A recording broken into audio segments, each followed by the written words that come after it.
Hello everyone and welcome to Echo. If you are new to the channel and this is your first time, seeing the Echo videos that I have on here, then, you know, completely disregard what I'm about to say.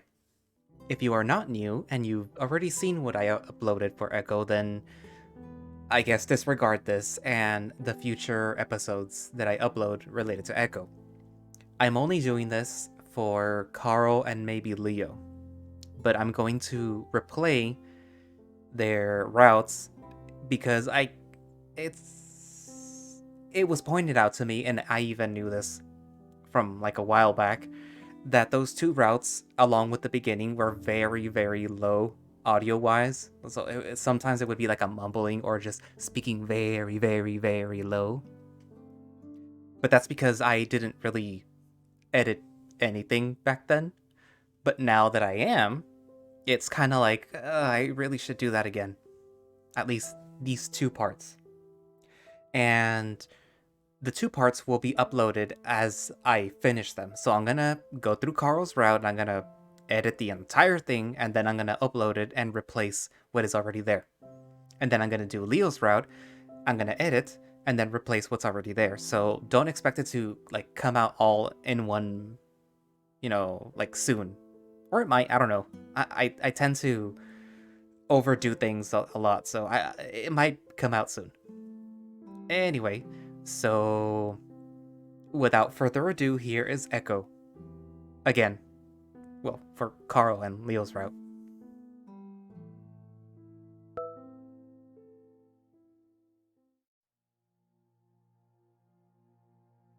I knew you'd be back.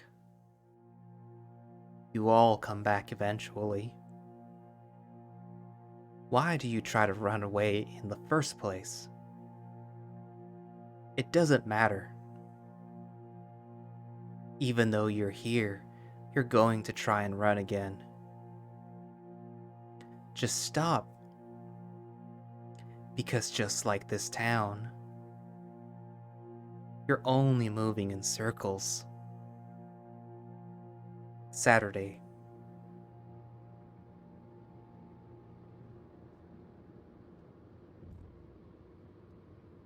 Yeah, Mom, I brought it. No, I got everything.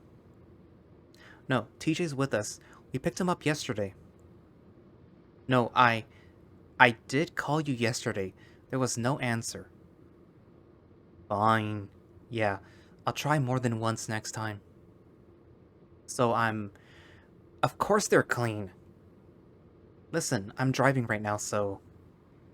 Yeah, so I shouldn't be on the phone, should I? I'm gonna hang up. Okay, I love you too. Bye. I sigh and finally hang up the phone, dropping it on my lap.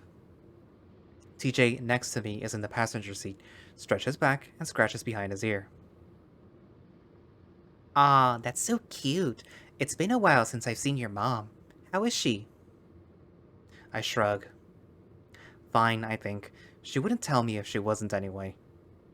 TJ taps a foot against the dashboard before yawning. Wow, it feels like we've been driving for days. I also apologize if I don't remember how to do the voices for these characters because I already forgot. Normally, TJ wasn't one to whine, but the long drive was obviously getting to him. It was getting to all of us, honestly. I look over at him. We're almost there. Why don't you listen to some music or something? My phone's been dead for the past 2 hours.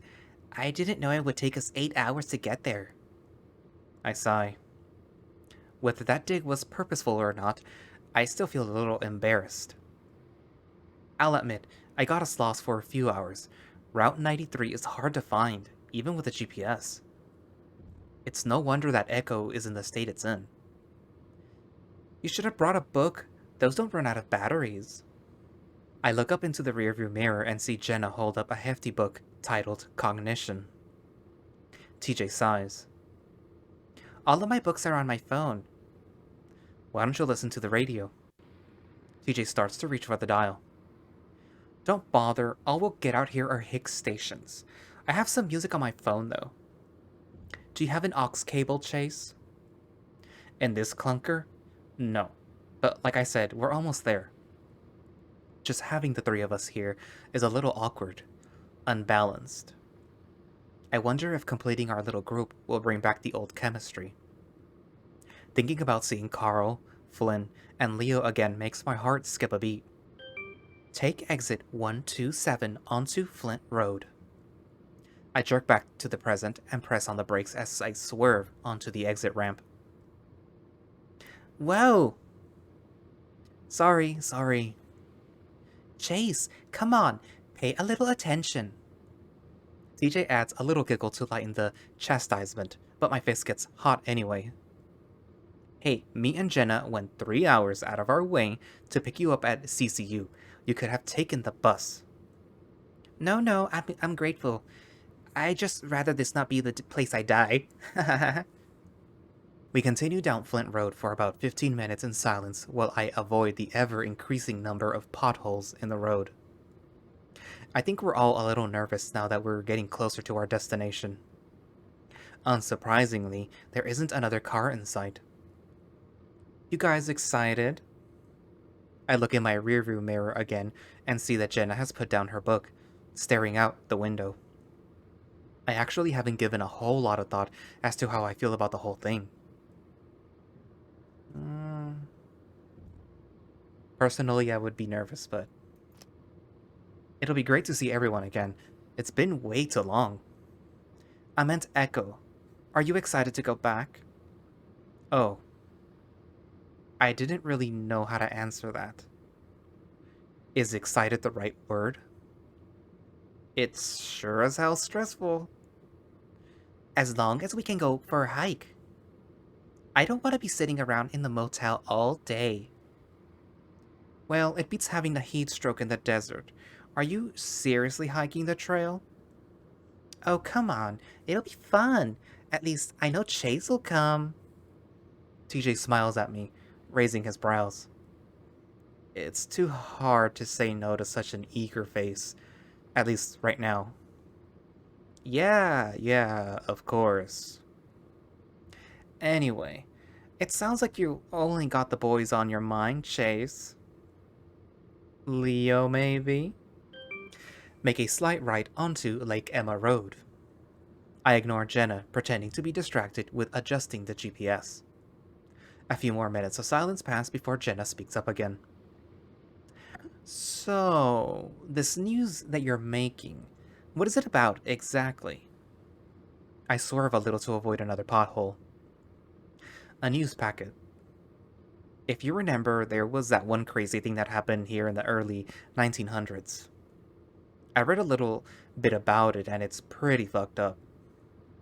Come on, Chase, language. Just thought I'd do a little more digging. Honestly though, I just need to make something that looks good enough to pass with. Well, that sounds kind of fun. Are you gonna have enough time to hang out? I know Leo made some plans. This whole thing was Leo's idea, actually. When I told him that I'd be coming down to Echo for spring break, he suggested we all use it as an excuse to have a reunion. He says it hasn't been the same since the three of us left. Yeah, I should. I just need some B-roll and shots of the old creepy locations. Shouldn't take too long. I catch a flash of blue and see the lake to our right. The conversation dies down a bit. Pretty soon, we're all lost in our own thoughts. Finally, we reach a bend and I start to catch a glimpse of the town. The tall, rusted signs for the gas station and motel loom over the rest of the old community. Lake Emma Road merges right onto Main Street, where the motel is at. Soon enough, we're turning into the parking lot. There are only a few other cars in the parking lot. I park in the closest spot next to the door and switch off the ignition, relieved to be done with the driving. I sit back for a moment, rubbing my eyes. Ugh. Hope you're grateful, TJ. I never want to drive that long again. Thanks, Chase. TJ hops out of the car, clearly happy to be out.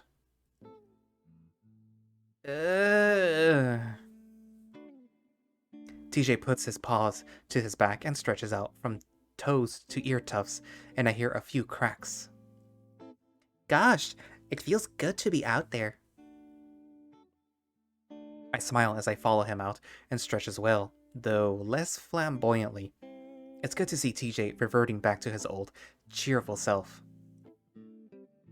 Alright, I've made reservations, so I'll check us in. You boys want to bring in our stuff? Sure. Me and TJ head around to the trunk of the car, getting our bags and camera equipment while Jenna heads inside. I'm pleasantly surprised. While it's a bit musty, the room is spacious and generally clean, a lot more than I was expecting from a town like Echo. Although I've lived in the town for most of my life, I've never actually been in a motel. Hey, this is nice. And 2 double beds? Yeah, thought I'd get one with nicer rooms since everything here is dirt cheap. TJ sets his bags down on the bed. So I guess this'll be me and Chase's bed. Jenna can have her own, obviously. That's nice of you, TJ. Anyway, here are your key cards. She hands us both our key cards, which I slip into my back pocket. So, when are we gonna eat? I'm starving. My stomach rumbles. We haven't eaten since breakfast, and it's late afternoon at this point. I pull out my phone, checking over my texts with Leo. Leo said he's gonna get us some sandwiches from the diner. Did you tell? Yes, I told him to substitute the bread with lettuce for yours, TJ. Nice! Alright, well, I've texted everyone that we're here. Let's at least unpack. It's going to get crowded, and I don't want all our stuff in the way. Half an hour later, we've all got our stuff packed away in the motel drawers. Now I'm sitting on the bed toying with my camera equipment while TJ watches TV and Jenna organizes her schoolwork. You know you're on vacation, right? And didn't you already get into grad school? You should relax. That's exactly what I need to be keeping up. There's a knock at the door, and, being the closest, I get up to answer it. I'll get it. I look through the peephole excitedly and see a beanie cap with a pair of some very familiar horns poking through it. I grin as I unlock the door and swing it open. Carl! Chase! I slap paws with him and pull him into a hug. I miss Carl. And immediately get a whiff of the pungent scent of pot. Skunky. Despite that, his embrace is warm and plush, and his belly squishes against my body like a pillow through his jacket. There is an underlining sturdiness, though, and I feel his biceps bulge around my shoulders. Had he been working out? I put my paws on his shoulders and push him back, looking him over. He's changed a bit since I've last seen him. He's definitely bulkier, and the fur on his face is a little bit shaggier. His eyes are a little red, and his expression is a little glazed, like he's daydreaming about someplace far away from here. Still getting blazed, huh? You know it. His joking nature drops a bit as he gives me a genuine smile. It's good to see you again. I feel warm inside as I smile back. You too. Is that Carl I hear? Carl and I step back into the room, the ram remaining slouched as we do. Hey, Jenna. Carl, how have you been? Not bad, just living life like I'm gonna be... It sounds like he's starting to sing the lyrics to a song, but he trails off as we look at him expectingly. He just smiles back. Huh? Hey, is that TJ? Hi! Though he smiles happily, TJ is outright crinkling his nose. Still up to your old habits, huh? Carl shrugs. I'm starting to remember that it's something he does a lot. It's his answer to almost everything. It gets quiet for a moment, then I clap my paws together. So, what have you been up to, Carl? You're not online that often. Carl shrugs. Oh, you know, just hanging out. Must be kinda boring considering it's Echo. Not going outside helps. You been able to find a job? I know they closed the old corner market you used to work at. Yeah, been kinda hard since pretty much everything's closing around here. On top of that, I still don't have a car that can get me to Peyton. Oof, that's right. You crashed the one your parents got you. TJ's grinning sympathetically, but Carl hunches further into himself, looking sulky. Man, don't kill my vibe. What about school? Been thinking about going back? Not really. Maybe. Carl's starting to lose that faraway look as he narrows his eyes. You should. You went for, what, a semester?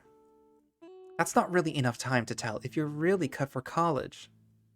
Classes get easier to handle once you get used to it. Yeah, well, it wasn't exactly the schoolwork that was the problem. You could try smoking less weed. That might help. What? Was this set up as an intervention? Or something? Carl looks over at me as if asking for help. Hey, don't look at me. I had to deal with them for the past 10 hours. Yeah, guess I just forgot how naggy they can be. And that's because we care about you, Carl. Anyway, I'm pretty sure Chase has been missing you ever since you left school. Carl and I were in the same classes throughout school. As a result, we entered a college together. We even roomed together for that one semester, which was a lot of fun. Of course, I hadn't missed him. Carl seemed pretty eager to get off the topic, though. Speaking of school, didn't you get accepted into Weston, Jenna? Yep, going into experimental psych. I start in the fall. That's pretty cool. Congrats. Carl turns back to me. And you're into journalism, right? He looks over to the equipment, looking confused. What's all this? Oh, yeah, one of the reasons why I'm out here. I'm doing a news segment on Echo. Sounds like the feel-good movie of the year, Chase.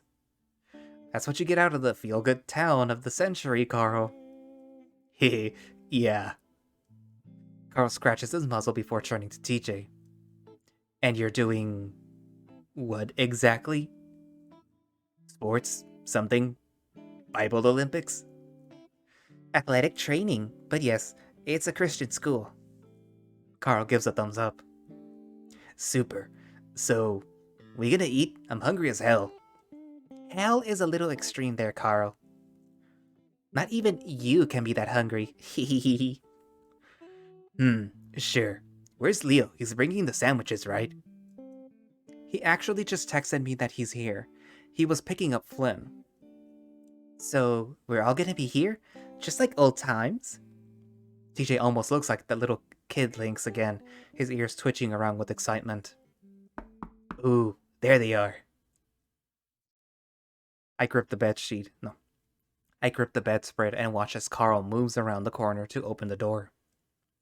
I hear it open, followed by the distinctive, deep, brassy voice of Flynn. Hey, why are you getting the door, fatty? To get my sandwiches, dickface. I've got the munchies like a mother. Where are they? Leo has them. Here he is. Hey, they're all in there? My heart skips a beat and my tail thumps the bed as I hear Leo's high baritone. There's some bustling before they start coming around the corner, bringing me face to face with the rest of my childhood friends. Flynn comes first, slinking in casually, his posture loose and relaxed, slouching. Unlike Carl, though, his slouch makes him look like he just doesn't give a fuck, as opposed to just trying to make himself seem smaller. He wasn't a shy guy, as evidenced by his open shirt. And who you calling a dickface? Flynn knocks Carl on the head, which makes a loud thunking sound, but Carl just grins throughout. Hey Jenna, TJ, Chase. He nods to each of us in turn, rubbing his knuckles. Immediately following him, his arms wrapped around two big, brown paper bags, is Leo. He smiles over the top of the bags, sweeping the room with his eyes along with his tall rectangular ears. He pauses on Jenna, then TJ before finding me. His face immediately breaks into a full-on grin as he walks over to the bed I'm sitting on, setting down the bags. As he comes to a stop in front of me, I reach out my paw to slap his, like I did with Carl. Instead, he grabs it to yank me right up into a tight bear hug, nearly squeezing the air out of me. Chase! Man, I missed you! Just like Carl, it seems like Leo's gotten bigger and stronger. He lifted me up without even trying. The tension I've been feeling in my chest melts away like an ice cube on an Echo sidewalk. Everything's fine. All of that worry about how he was going to react was for nothing. The hug is lasting kinda long though. I can feel everyone else looking at us. And just like that, he forgets we exist. Leo finally does pull back, then smacking me on the shoulder before turning to greet Jenna and TJ. I shakily sit back down, feeling a whole lot better now that the introductions are out of the way. Fuck, leave Carl in the room for 5 seconds and it smells like goddamn skunk sauna. The weed is just oozing out of your pores at this point. Flynn theatrically plugs his nostrils as he pulls the window open a crack. Carl rolls his eyes, slouching further and jamming his paws into his pockets. Oh, shut up. I think everyone here agrees that my smell is a lot better than your shedding. Nothing like having a big pile of lizard dust on the couch for the next person. And by the way, dude, that skunk comment was specious. And that lizard comment wasn't. Flynn turns to me, fanning air in from the outside with his hand. What's worse, Chase? Carl's smell, or my dusting off? Ha, dusting off? That's not a thing. Try saying white flakes that chip off of me with every step I take, except when I scratch my ass. Then it's like a fucking blizzard of dead skin. And some of it might land in your mouth. That's what you should call it. Hey, you furballs do it too, it's just less noticeable. Either way, it's hot in here. Aren't you cold-blooded? Someone turned down the goddamn thermostat. Somebody turned down your language. TJ says it to him like a cheerful kindergarten teacher pep-talking a student into using his words.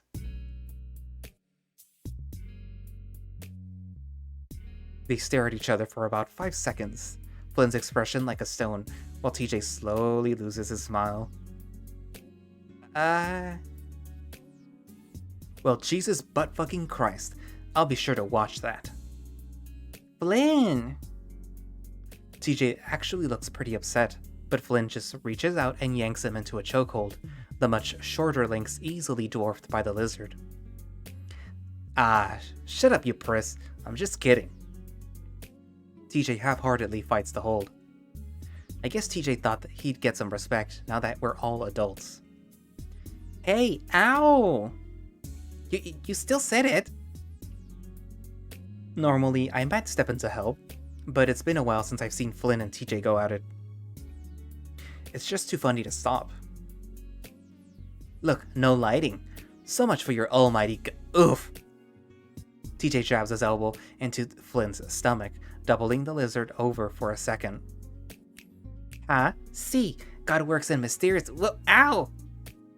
Flynn reaches up and grabs at one of the tufts on the TJ's ears and yanks, earning a yowl from the feline. Foul. Specious features. Specious features was something we made up to make our tussles a little bit more fair. It involved any distinctive physical difference between our species that might pose as a disadvantage, like my tail, Jenna's ears, or TJ's ear tufts.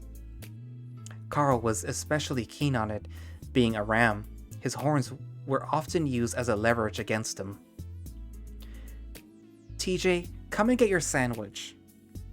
TJ finally yanks himself out of Flynn's grasp, smoothing down his fur as he tries to look as dignified as possible. Well, I can see things haven't changed. With that, TJ walks over to the table to get his food. I can't help but laugh. I think TJ won that one by a technicality. Or did he? He might have fouled too. Flynn's got a soft lizard belly. Flynn snorts, rubbing his stomach. Oh, don't even try to tell me about soft, asshole. It looks like you swallowed a beach ball. Speaking of which, food. We all pass the bags around to get our food. A chicken sandwich for Jenna and TJ, roast beef for me and Leo, and 3 large veggie burgers that almost take up their own bag for Carl. Flynn, as usual, isn't eating anything. I think it's a lizard thing. I keep my seat on the bed as I unwrap the foil around my sandwich. The smell wafts up from the beef, making my mouth water and bringing some memories up with it. We'd all spent many nights at the old diner. I can remember the night me and Carl graduated. Leo took us all straight from Peyton High to the diner, skipping out on the all-night graduation party for sandwiches and milkshakes. I take a huge bite, and a yellow bell pepper slips out the other end, landing back in the foil. Whoa, slow down. You're gonna choke.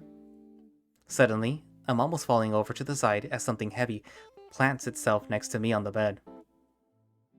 I quickly grab a napkin and bring it to my muzzle, wiping away the grease. Hey, Leo. Leo chuckles at my embarrassment and unwraps his own sandwich. Sorry if the bread is a little soggy. Garobo over here took his sweet time getting to the car. Hey, working in the town hall is serious business. I don't have a family business I could just waltz out of like you. Hey Flynn, I bet you that I can eat this whole burger in 1 minute. Is that a fucking joke? Of course you can. Yeah, but what about 2 burgers? Don't choke, Carl. I decide to keep the conversation on Leo's job, since that's the whole reason why he's still here. Is business still pretty good? Yes, Peyton's getting bigger, so is the number of customers. I guess that's a good thing your dad moved out of Echo, huh? For sure, the place is turning into a ghost town. It probably will in another decade or 2. By some standards, it already is. I take another bite of my sandwich, biting right into another bell pepper. I'd forgotten how good the diner food is. I notice TJ sitting next to Jenna on the table, picking unhappily at his lettuce-wrapped chicken. Jenna seems to as well as she leans towards him. What's wrong, TJ? It's just... Never mind. It doesn't matter. Are you sure? It's just the mayo. I forget they put it on everything here. Hehehe. Jenna lifts up the bun on her sandwich, inspecting its contents. None of the mayo really got on my chicken. Here. No, you don't have... Jenna picks up TJ's sandwich and swaps out his grilled chicken. She rips off the layer of mayo-tainted lettuce from his lettuce bun before swapping in her chicken. Here, how's that? Thanks. It's then that TJ looks up to see Leo and I staring at him, as he hears ears flatten in embarrassment. What? Nothing, TJ. Nothing. So, are your parents still letting you live in the house here in Echo? Yes. We actually tried to sell it last year, but of course, no one bought it. I think 2 people came to look, but took off once they saw the town. Anyway, my parents are living in Peyton, in a house twice as big as the old one. Well, it's pretty cool living in your own house. My parents aren't constantly breathing down my neck, so that's, nice. Leo's already finished his first sandwich, and now he's unwrapping the second. He sure could eat a lot. How many people are still here anyway? In the town, I mean. Leo takes another bite, and I hear the crunch of the peppers through his muzzle. He chews thoughtfully for a moment before swallowing. Not too sure. Of course, I know almost everyone here, but most don't actually live here anymore. Most everyone's turned their old house into some sort of vacation home now. Really? Why? I can't imagine anyone coming here for a vacation. Unless your hobbies are meth or dying of heat stroke. Well, they've all got their old houses here and it's cheap to build. And the town is actually trying to turn that old lake into a recreational thing. Lake Emma? Yeah, they're putting in docks and stuff. Huh. Lake Emma is the old reservoir just a few minutes outside of town. As kids, we used to play around there all the time. It was generally an ugly place. Dead fish on the banks, a terrible smell, and the mosquitoes were everywhere. Then again, it could have changed since then. I haven't been there in 12 years now. None of us have. Thinking about the lake is making my stomach tighten again, forcing away my appetite in the process. It's been so long at this point. I need to learn to get over things. Actually, that reminds me. The others are pretty deep in their own conversations, but I lower my voice anyway, leaning into Leo. Hey, Leo. Hmm? Leo turns to me. He had been in the middle of a massive bite, and now he has a bell pepper half hanging out of his muzzle. That throws off my train of thought for a second. Oh yeah. So, I wanted to get some shots of the lake for my project. Leo ducks his head to pull out the pepper from his muzzle, only to shove it back in a second later. He chews for a while, but his ears are still tipped towards me, so I go on. It's kind of important to Echo's history.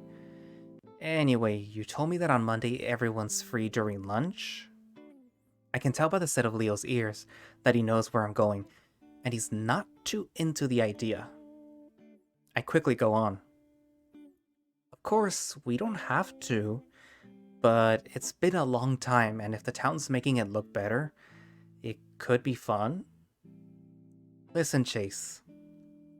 I feel my face burn a little under the fur. Sorry, it was a dumb idea. No, Chase. If it were up to me, I'd definitely do it. It's just... Leo looks towards Flynn, and I do as well, finding him still bantering with Carl. It doesn't matter how fucking fast you eat. I'm not gonna be impressed. He's got that classic Flynn look on his face, where he's pressing his lips together, trying not to smile. What if I eat all 3? You're already eaten most of the first one, so that's not gonna happen now, is it? I look back down at my sandwich. I suddenly feel really guilty. Here I am, back after 3 years, just assuming that I know how everyone feels. Now I'm kind of feeling like an imposter. Leo notices, like he always did, and he nudges me with his shoulder. Hey, don't worry about it. It's not your fault. Suddenly, Leo's ears perk, and I know he suddenly had an idea. His ears made him easily readable, just as reading people came easily to him. It made it all the more impressive that he was able to tell what most of us were thinking, considering my short, stubby ears. Or Flint's lack thereof. Listen, there's a cool little spot by the river that's actually pretty close to the lake. We could have lunch and you could walk over and get your shots. The idea is making me feel a bit better. Alright, that could be fun. Also, this motel doesn't have a pool, so it'll be really nice to swim in something. Otters and their waters. Anyway, I'll have to ask Flynn, but I think he'll be okay with it. What would really impress me is if you didn't eat the rest. You're a funny guy, Flynn. Carl goes right back to shoving the next burger into his mouth as Flynn looks on in mild disgust. He suddenly notices us watching him and he gives us an odd look, but that slowly morphs into a smirk as he focuses on Leo. You're looking pretty happy there, Leo, not like you've been for the past 3 years. I furrow my brow in confusion and look up at Leo. I see him shift and he's giving Flynn a look that I don't quite understand. Well, of course, I'm happy to see us all back together again. I look from Leo to Flynn, and it's pretty easy to imagine a bolt of electricity between them. You should have seen him, Chase. He'd go days without smiling. Agreed, Leo's been kind of a dick ever since you guys left. Isn't Jenna a counselor? Hey, you should have a session with Leo. I'm still an undergrad. I'm not gonna go into counseling anyway. That would just make me sad. TJ is busy trying to hold a sandwich together and eat it at the same time. Not very successful, but he looks up as well. Leo depressed? It's hard to imagine you not smiling. You seem fine online. Has something been going on, Leo? For the first time since he's arrived, Leo looks truly uncomfortable. You don't see him like that very often. Flynn, on the other hand, has his trying not to smirk face on.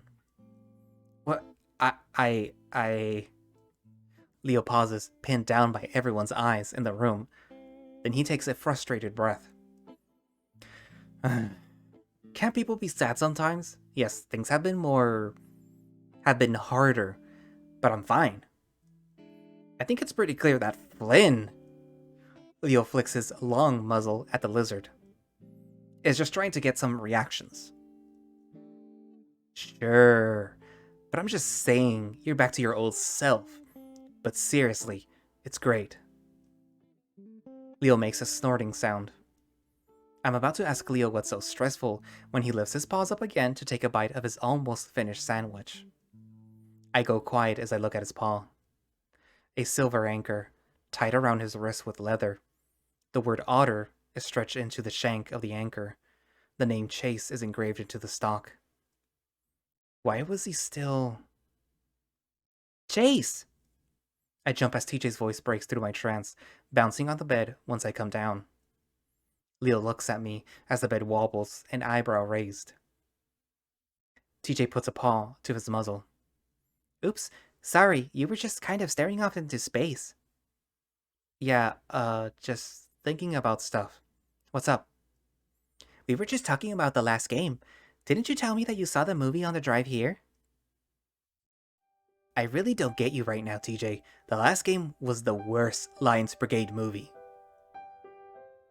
You're just mad because they didn't follow the comics. Yeah, Carl. As a movie, it was just better. I'm sure the comics are great too, though. Hehehe. Nah, the comics are shit. Carl tried showing them to me once. Huh? See, this is the problem. They never follow the source material, and no one cares because they have no respect for the originals, man. You're way too picky, Carl. The last game was a great movie. Not you too, Leo. I don't know. I think the Lions Brigade was actually a bit too violent for me. What with all the shooting and punching? I've always liked the Trinity Weasel. He's the thinking man's superheroine. Carl waves his paw dismissively. The Trinity comics have always been pretty lame. They're jerk-off fodder for lonely nerds, and so's the movie. Ha, you mean like yourself? Hey. Hold up, we're talking about Trinity now? Julia Blasco? She's hella fine. Never seen an ass like hers on a weasel before. That's because it's fake. No, I just like the story. It's really kind of deep, if you think about it. It was hard to think about that when half the shots are slow-mo, and she's doing all those flips and back bends and shit. I didn't think that was your sort of thing anyway, Flynn. Flynn doesn't have time to retort before Jenna shifts her attention, seemingly coming to TJ's defense. Come on, Trinity does have more story going on than your average superhero movie. I think it's great that you like her character over all the meatheads. Yeah, they just stuck in all the boob shots to reel in the dummies. Of course that's easy for someone like you to say. Besides, I see what's going on here. Maybe you should watch Lucha Lobo, TJ. He's shirtless the whole time. TJ's ears go flat, tufts pointed to the ground. I'd better stop with all this saucy talk. The only way this could get any more awkward is if you got sprung. We all groan in unison, but TJ shoots right back. And knowing you, that's exactly what you want to happen, isn't it, Flynn? That gets a few surprised chuckles. Damn, TJ, where'd that come from? It isn't that it's a particularly good joke. It's that it came from TJ that makes it so funny. I don't think I've ever heard him talk like that. Even Flynn can't keep from grinning a little bit.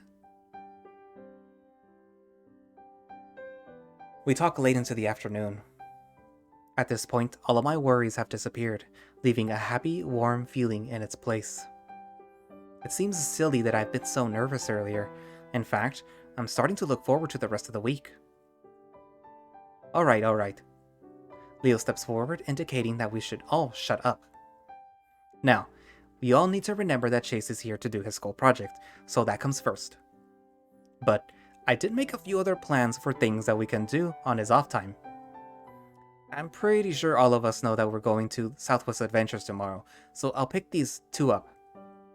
He jerks his head towards Flynn and Carl. Then swing by the motel to get you guys at 9, alright? Sounds good.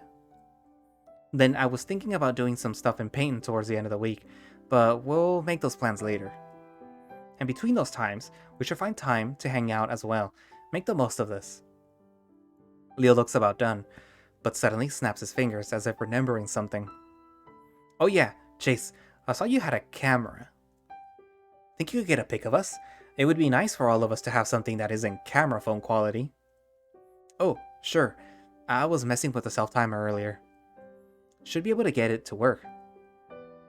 After a few minutes of me adjusting the tripod, and Leo adjusting everyone at the end of one of the beds, we managed to get into position. Alright, here goes. I set the timer and fast walked to the spot Leo saved for me.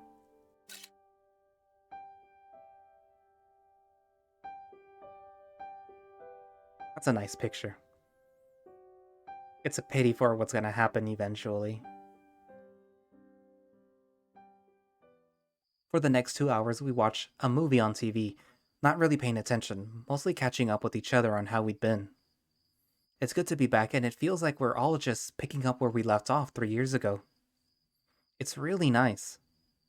Finally, at about 10, Leo, Carl, and Flynn head out.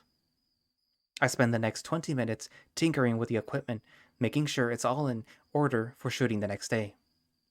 Once TJ finishes getting ready for bed in the bathroom, I do as well before getting into bed, head to toe with TJ. There's a soft glow from the corner as Jenna sits at the table reading something. I lay in bed, staring at the ceiling, waiting for her to go to sleep.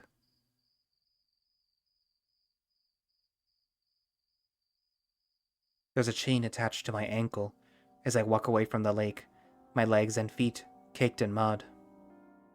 I look back, seeing the chain snaking back around the rocks and reeds before disappearing into the water. Looking ahead of again, I see Leo. He's smiling, waving at me. I walk towards him and the chain stays slack, pulling easily out of the water. There's an anchor in the lake, I say. I stare at him, but he doesn't say anything and just keeps on smiling. I crouch on the rocks, wrapping the chain around my wrist a few times. Leo kneels next to me, rubbing my back and sticking out his arm to compare our bracelets, saying that everyone gets one. He seems happy, but now I'm stuck here. I can't even stand up to walk.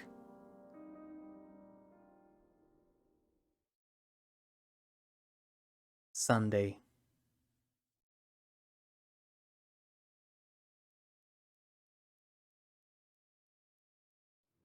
Payton is about a bit of a distance away. To get there, you have to get on Route 93, which Flynn tells me isn't even called that anymore.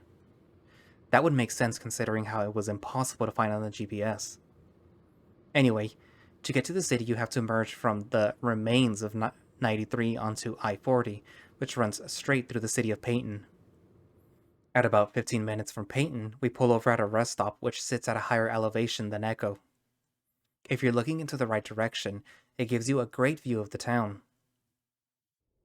I stand outside the old, run-down restroom, a paw over my eyes as I stare out over the desert. A distant, hazy view of a group of small buildings huddled together signal where the town is. From this vicarious distance, it looks small and harmless, hard to imagine all the things that happen there. Alright, how do I use this thing? I look over and see Leo fumbling with the camera, obviously worried that he was going to break it. I walk over and show him how to use it, checking the white balance and exposure myself. I wasn't too good with cameras, but the equipment manager at the university had given me a quick lesson on how to do things. Alright, so I want you to zoom out from Echo, slowly. And while you do that, I'm gonna walk in frame, okay? Yeah, okay. Leo hoists the camera up and looks through the viewfinder, ears perked up and smiling. Alright, signal me when you're ready. I adjust the click-on mic while Leo focuses the camera, then raises his paw, signaling that I should start. I walk into frame, keeping one paw in my pocket and using the other to gesture. I hope I don't look too awkward. I always feel like I do. Echo first began as a settlement in 1852 after James Hendricks discovered gold in a quartz deposit. The town quickly grew in size, and once it began to serve as a junction along the Prescott Railway, it reached a peak population of 6,500 in 1877. It was at this point in time that a peculiar phenomenon of mass hysteria took over. Many say that the reason this occurred was due to the discovery of a body within the gold mine and the circumstances surrounding that discovery. While not much is known about this event, what is known is that once it ended, a large portion of the population left Echo. Most of those who left settled in the nearby town of Peyton. However, the town still managed to prosper well enough until the 40s. That's when the government stepped in to shut down the mine as it became a federal law to divert all mining resources to the war effort. The town's population sharply declined shortly thereafter, and by the 1950s it had dwindled to approximately 2,000. A shutdown of the Prescott Railway in the 1960s, followed by the bypassing of Route 93 by I-40 in the 1986, was the final nail in the coffin for the town. By the 90s, the population had dwindled to just 150 people. My goal, however, is to investigate the first event which led to the town's decline and possible demise. What happened in that mine almost 150 years ago? I've come to Echo to try and find out what information, if any, can be gleaned from the events of the past. I wait for a few seconds, then look at Leo. That good? Yeah. Don't know how to stop this though. Here. I walk over to take the heavy camera off Leo's paws. That was pretty good. You want to be a reporter? Maybe. I'd rather just write than be on the camera though. Yo, Chase! Leo and I look up towards the car, greeted by the sight of a bright white ram's ass hanging out the back window of Leo's van. I don't really react. I mean, despite being self-conscious about his weight, Carl was pretty shameless about stuff like this. I'd probably seen his naked butt more often than I'd seen Leo's, and that was saying something. Make sure you get a shot of my hey! At that moment, Flynn, who is sitting next to Carl in the back, reaches around and yanks the ram's pants down so that they hang around his knees. Even though Carl's pretty quick to pull them back up, I still get a pretty good view of his equally white balls dangling between his legs. Leo snorts, and I can see Flynn laughing his ass off, while Carl punches him in the shoulder. Unfortunately for TJ, who is sitting in the middle row with Jenna, he was looking back at the time and probably got a much better view than I did.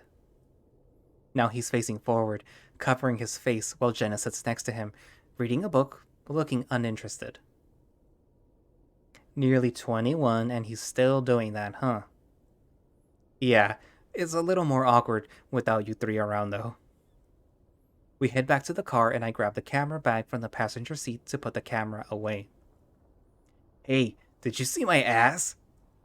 Saw more than that. Your thing's about the horrors of Echo, right? It'll be a perfect fit. Well, if you could even fit it on the camera. I stash the camera bag in the footwell before hopping in. Southwest Adventures is an amusement park right in the middle of Peyton. It's decent enough that people come not just from Peyton, but cities up to 100 miles away to vacation here. Because of this, it's usually crowded, and today is no exception. Families and their kids are everywhere. It's a generally nice day, sunny, in the 80s, and it being on a Sunday added to the crowd. I didn't mind though. The point of this is to hang out with my friends. I don't know about you guys, but I'm starving. Let's get some funnel cakes.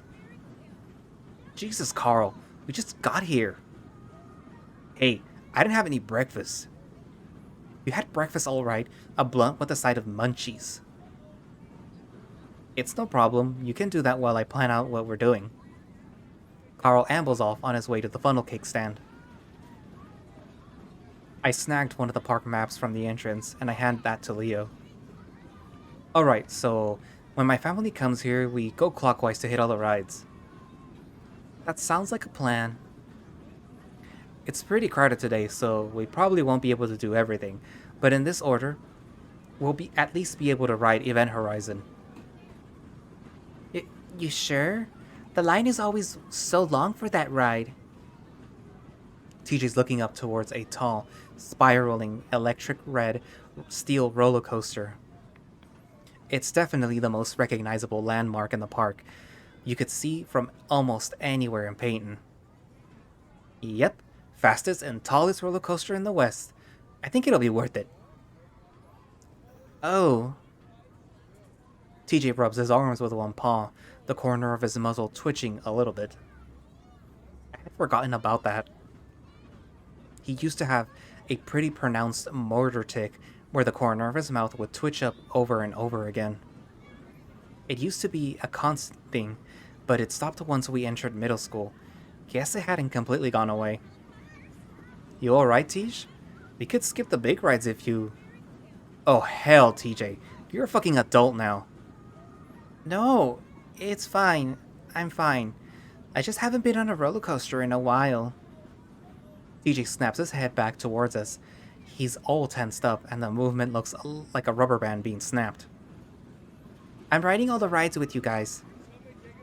TJ walks off, his paws shoved deep into his pockets. I feel bad for him, and I want to give him an out somehow, but that's when Carl comes back with his funnel cake. It's topped with ice cream, powdered sugar, and strawberries. Anyone want to share? Yeah, that looks pretty good. No? Alright, guess I'll just eat this whole thing. Great, now we gotta wait for Fat Ass to finish eating. Carl pulls his face out of the cake. Even with his white fur, I can see the powdered sugar clinging to his chin. Nah, I can eat in line. We going on Event Horizon first? The wait'll be an hour long at least. The line ends up being 2 hours long, and by the time we get to the actual ride, I'm dying to get into a pool of any kind. To put it bluntly, an otter needs water. Part of the problem of living in Echo meant that we didn't have any kind of indoor pool system in our house, being as cheap as it was. We ended up having to get an outdoor swimming pool, which was a pain. Nervous, Chase? I smirk at him. I've written it before, Leo. Though your tail's kinda down. Sure you're not nervous? Eh? Come on, Leo. Let's write the front. Oh, I don't know. I watch as Jenna pulls Leo towards the line for the front, which is twice as long as all the others. I opt for the middle, and it just so happens that TJ comes with me. His tuft ears had been poking straight up the entire time, muzzle giving an occasional twitch. I lean over to him. You know, there's an exit over there for people who, change their mind? I bet you could slip out without anyone knowing. Looks like not all of us are even going to be riding the same train. TJ stares straight ahead, clutching onto the railing. I can see his sharp claws unsheathed, pressing into the metal and chipping away some of the red paint. No, I'm fine. You sure? Yep, perfectly fine. Well, we're in the middle, which is the best place to be if you don't like roller coasters. Uh-huh. Yeah. I really want to be able to get TJ to skip the ride, but it seems like he's pretty determined to do it, for some reason. Finally, our train comes along, and I step in as two laughing and panting hyenas step out. Oh my god, that was the most intense... Holy shit, dude, I know! I never get scared on rides, and I almost fucking pissed myself. I do a quick check of the seat to make sure that there isn't any actual piss before sitting. I look up and see TJ standing on the edge of the platform, his eyes wide, one foot stuck out to get on. TJ? I. I. A bored-looking teenage fox comes by to check my lap bar, and I stick out my paws. Hey, wait, TJ, you getting on? The fox goes from looking bored to mildly annoyed. If you're getting on, you need to get on now. We can't hold up the entire ride for you, sir. The exit's that way where other adventures await. People around us are starting to notice.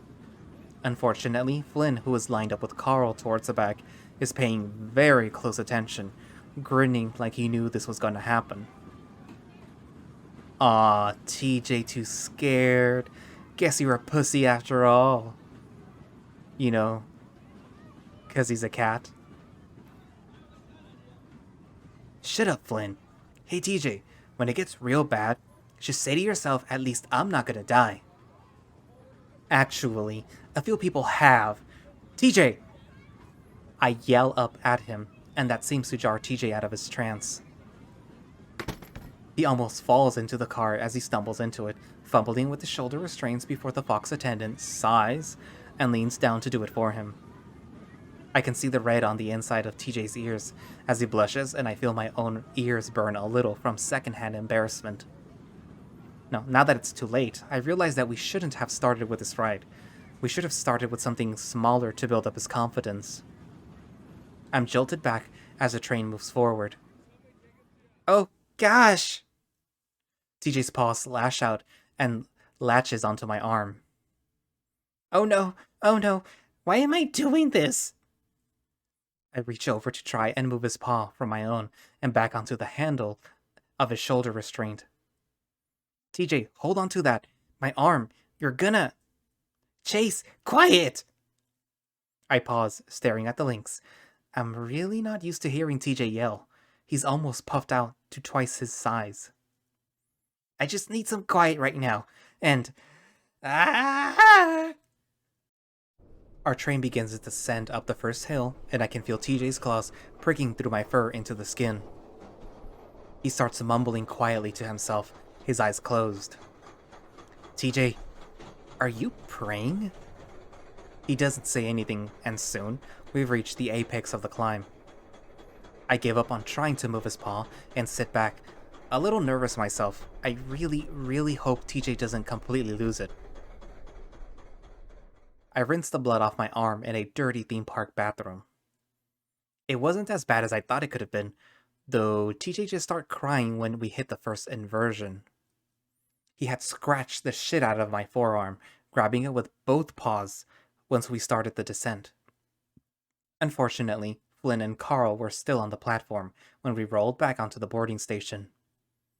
Flynn looked ready to lay into TJ again, but when he saw the tears, he had the decency to hold back.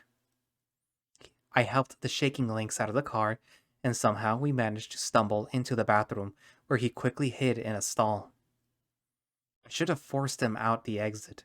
He'd always had anxiety problems, though I think we all believed it was a childhood thing that he'd gotten over. I don't know if he still takes his medication. Hey, TJ? Yeah? We should probably get back. Leo texts me that they're all waiting by the ride. Yeah, I'll be out in a second. The cheerfulness in his voice is forced. I ignore the weird looks I'm getting from the other people in the bathroom and instead inspect my arm. The scratches are pretty superficial, so the bleeding has stopped. No one would have noticed it under the thick fur, even if it's tender as hell. I hear the stall door open behind me, and through the mirror I see TJ come out. He sees me looking over my arm, and his face crumbles up again. Chase, I'm sorry. Is it bad? I really don't want him to start crying again. TJ cried a lot when he was a kid, almost every day, and even at 19, it seems like he's still pretty susceptible. It's fine. I'm fine. Doesn't even hurt. Ah, well, that's pretty good. We stand there awkwardly for a few seconds. Then I air out my shirt, which was starting to stick to my sweaty body. Listen, it's honestly getting way too hot for me to wait in lines all day. I think I'd rather just sit down and watch some shows or something. Oh yeah? Yeah, you wanna do that with me? TJ's ears come up a little and he clutches his paws together, the fidgeting subsiding a bit. Yeah, Chase, I think that'll be fun. I can tell he's at least a little relieved. We both head out back towards the ride, and I spot the four of them waiting by the exit. I furrow my brow as I spot Carl crouched on the ground, Jenna kneeling next to him and rubbing his back.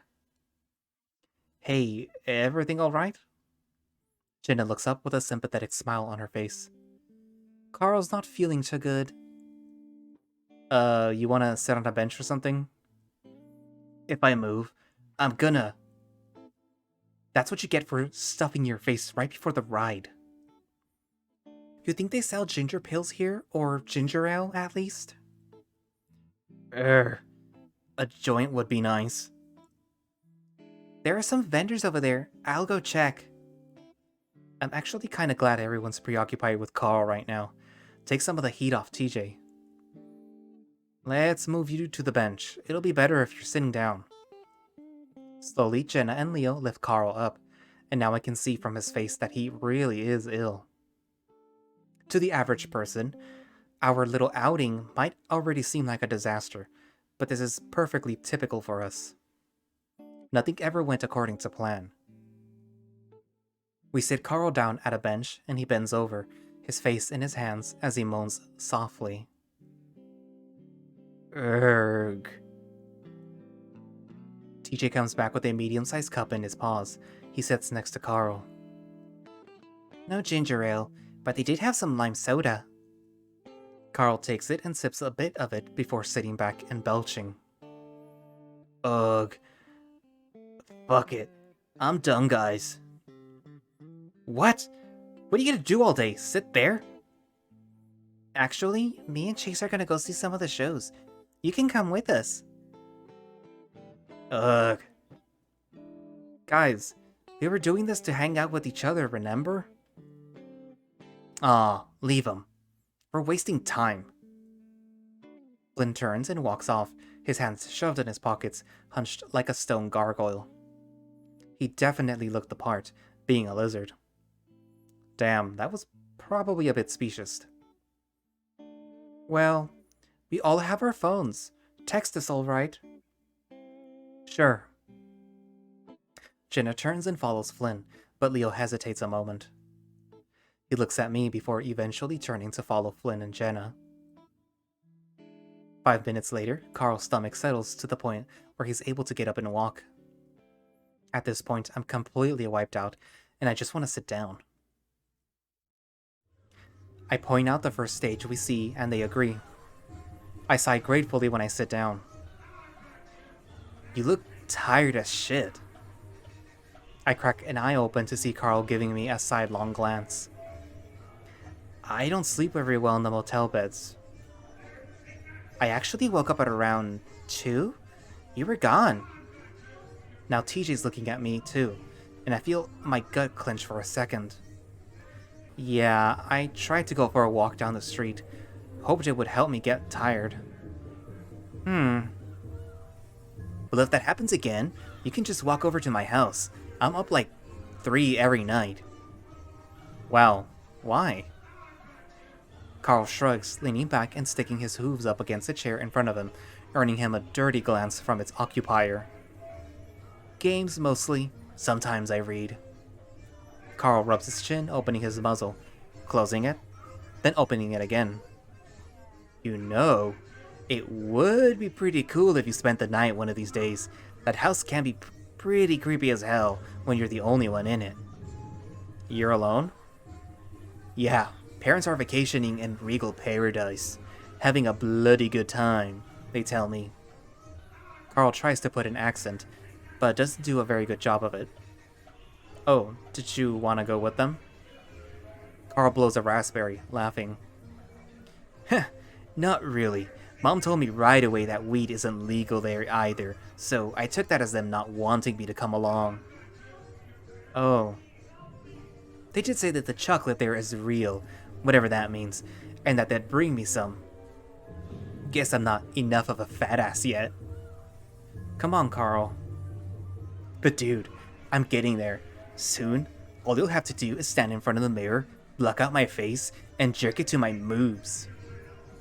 I make a dumb snorting, croaking sound, and I can feel TJ looking at the two of us disapprovingly. Not the hardest thing to do when you're high. Wait, so you've actually done it? Carl shrugs, smirking at me. I reach out and grab his chest. From what I can tell, there's a pretty firm set of pecs under there. Carl puts a mock, horrified look on his face. Sexual assault?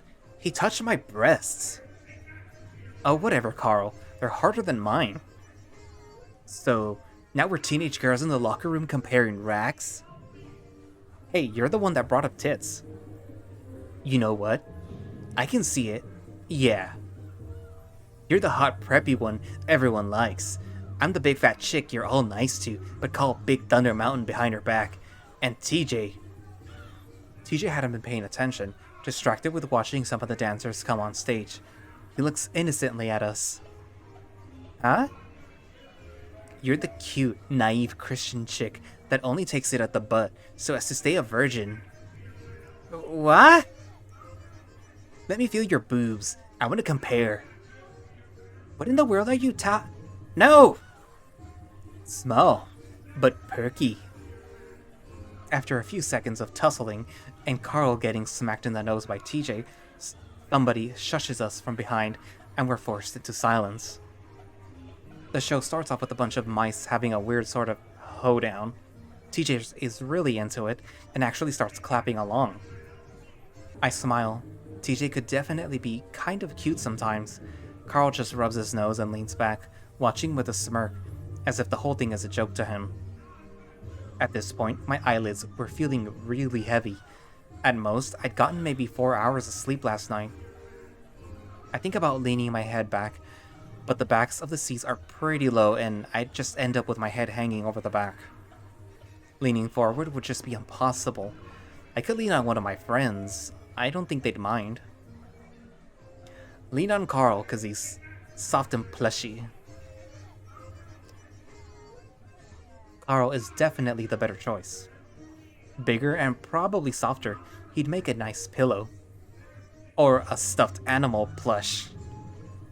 A marketable Carl plush. Just think about it. Carl, I'm gonna use you as my bed. Huh? I put my head on his shoulder and close my eyes, feeling the soft, poofy, sleeveless hoodie and his bulk under my cheek. Weirdly enough, he was pretty damn sturdy. I had expected him to feel like a pillow puff. Damn, Chase, you're that tired? Well, alright then. I feel him shift and suddenly, he's putting an arm across the back of the bench, giving me more support. The gesture makes me feel a little warm. I can feel TJ's eyes on us, but I ignore him, enjoying the position of intimacy. The sounds of the clapping and fiddling starts to drift away as the lack of sleep takes its toll. I feel along the rough edges of the rock and dirt. The only thing I can hear is a shower of debris I'm knocking to the ground. The air is stale, and I have the vague feeling that I'm suffocating. I keep going. I'm gonna reach the end eventually. Just have to keep moving. I can tell that I'm going down deeper and deeper. The space around me is growing smaller and smaller, and soon, I'm hunching so that my head doesn't scrape the ceiling. I can hear footsteps, not quite in synchronicity with my own. They aren't any kind of footsteps that I've heard before, though. I stop and listen. There's definitely the sound of feet, but not like they're walking. It's like they're stamping down on the ground, making as much noise as possible. This is accompanied by a slapping sound, as if someone is smacking their paws on the ground as well. I imagine a canine toddler, still insisting on walking on all fours, while throwing a tantrum. It's heavier though. like an adult is doing it. That image makes the nape of my neck prickle. But I'm not scared. It's not long after I've stopped that the noise stops as well. Just 10 feet behind me. I turn, watching the darkness. I knew you'd come back. They always do. My voice sounds clogged, muted, like the rocky walls are just sucking up the sound instead of bouncing them down the tunnel. The stamping starts up again, loudly, coming towards me at full speed. Now I can hear sobbing, sniffling, and a strange, guttural grunting. It's just feet away. You're only moving in circles. It veers away just as the words leave my mouth, going back the way it came. I stand there a while, listening until I can't hear it anymore. I turn and continue on, feeling the walls again as I make my way lower and lower. The smell hits me right as my paws hit it. Slick and slippery. Blood coats the walls, my paws run along like thick oil. It's warm and fresh, and now I know I'm getting close. A voice abruptly echoes down the tunnel. It's not far away at all. I knew you'd come back. They always do. I make my way closer and closer, and now, fear pricks my heart. They always do. I hear muffled screams now, as if someone is yelling with their mouths closed. Now their fur is standing up all over my body, but my feet won't stop. I keep going. I'm getting closer and closer. You're only moving in circles. I'm here. It's right here in front of me, and now I'm reaching out to it, reaching out to touch it. I can't stop. I can't stop. Gasp! I jump, my head jerks up, and my eyes snap open, looking around wildly. It's like I just came up from being underwater for too long. Shit! Whoa! TJ and Carl both jump shortly after I do. I look back and forth as they stare wide-eyed back at me. It takes me a second to realize I'm still at Southwest Adventures, at the stage, watching the shows. Jesus fuck, dude, you alright? Carl! I lean forward and rub my face with my paws, trying to stop shaking. I'm fine. Just a really bad dream. I feel a small paw on my back as TJ rubs it. What about? I'm not really sure.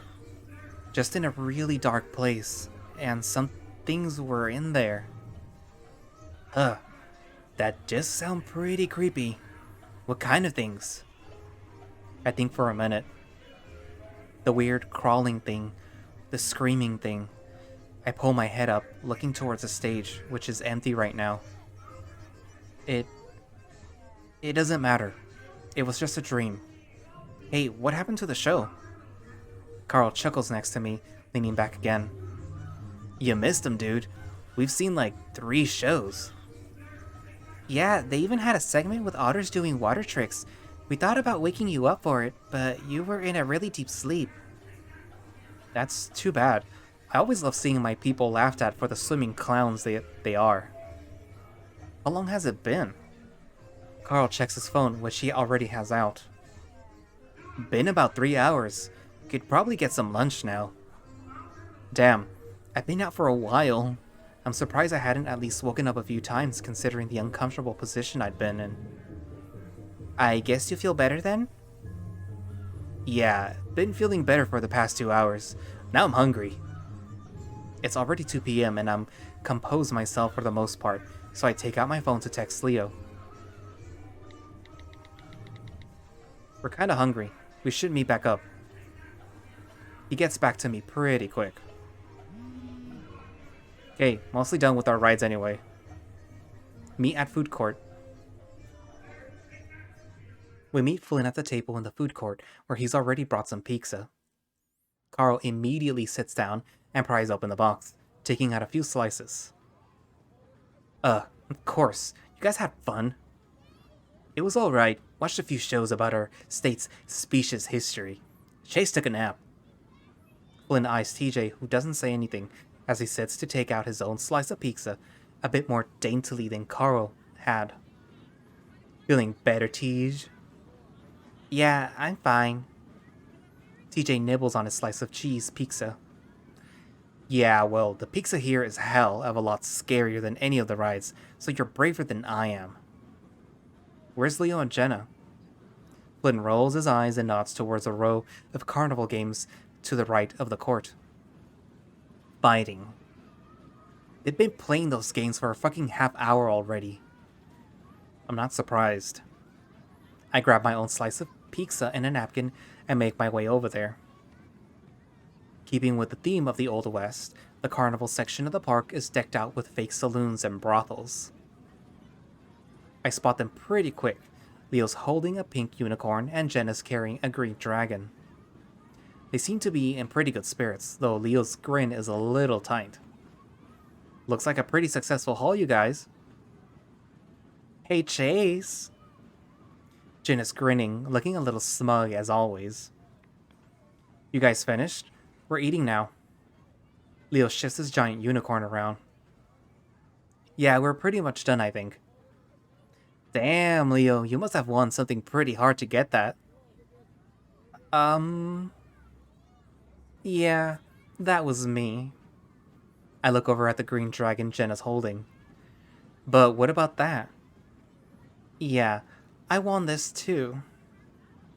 Oh, well, I'm sure you want a couple? Actually? Yeah, I've been beating him at every game. Yeah, well, you're visiting. I want your memories of this vacation to be good. Obviously, it's getting to your head, though. Oh, please. Chase, you should have seen his face. Sour grapes the whole time. Oh, really? I would usually stay out of stuff like this. Leo always got a little carried away when it came to competition, especially when I was around, but it was kind of funny seeing him act like this. Let's just go eat. Wait, there's a high striker. Why don't we show Chase who's stronger, huh? Leo contemplates that for a second, but seems pretty confident about this one. He's literally almost twice the size of Jenna. I don't know if that's very fair for you, Jenna. I mean... He lets that sit, and honestly, I have to agree. Jenna, though, gets a little fox gleam in her eyes that I know meant she thought she knew something we didn't. Afraid I'm gonna woo your ex? My muzzle flushes under the fur, but that only seems to decide things for Leo. A confident smile replaces that sheepish one from before. Oh yeah? He flexes his shoulders and sticks out the stuffed unicorn to me. I stuff the last of the crust into my mouth and reach out to take it. Jenna does the same, and now I'm hugging two massive stuffed animals to my sides, tripling my girth. Alright, let's do this. Step right up, test your strength, $3, 3 tries, ring the bell and win a prize. I'd like to try. Ah, we have a taker. Big strong wolf like you could have no problem at all. $3, please. Leo hands over the money, and the carny hands him the mallet.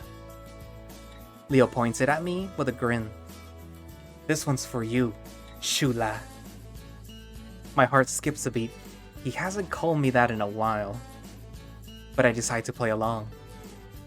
Don't disappoint me, Leo. I really want that stuffed griffin. I point to the griffin on the carny's long shelf of toys. Sure thing. Leo spreads his legs and squares his shoulders before raising the hammer and bringing it down hard onto the rubber-looking pad. It's a pretty hard hit, but the chaser only rises up to the 40 mark. Ooh, almost, Sir Wolf. Try again? Leo's brow furrows, and now, I'm not so sure it was a good idea. He raises the mallet again and grunts as he brings it down even harder, causing the contraption to shake a little. This time the chaser shoots up to the 70 mark.